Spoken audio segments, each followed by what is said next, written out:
এই কয়েকদিন ধরে টিভিতে খবরের চ্যানেল খুলে তোমরা দেখতে থাকবে, তার কারণ আমি বলছি। আমাদের 12 ক্লাসের ছেলে মেয়েদের যা অবস্থা প্রজেক্ট লেখালেখি করে, মানে একবার খবর আসবে যে কিডনিতে হার্ট অ্যাটাক করে মারা গেল এক যুবক প্রজেক্ট লিখতে লিখতে।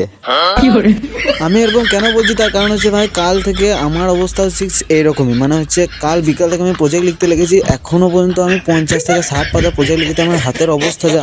আর আজকে ভোরবেলার ব্যাপার, 4টের সময় উঠেছিলাম, বই নিয়ে বসেছিলাম আর কি। তারপর আমরা বেড়াতে গেছিলাম। অন্ধকারের পরিমাণটা দেখো চুপচাপ, আমরা 4 জনই গেছিলাম বেড়াতে।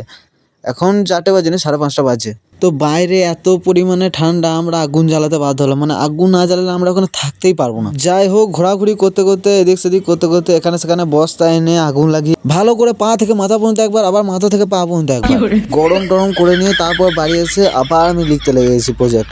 এখন ফিজিক্স লেখা কমপ্লিট করলাম, এখনই আবার এখনই ইংলিশ লিখতে স্টার্ট করেছি। ঠিক আছে, এটা হবে ইংলিশ, তারপর আরও 2টো বাকি আছে, ভাবো একবার।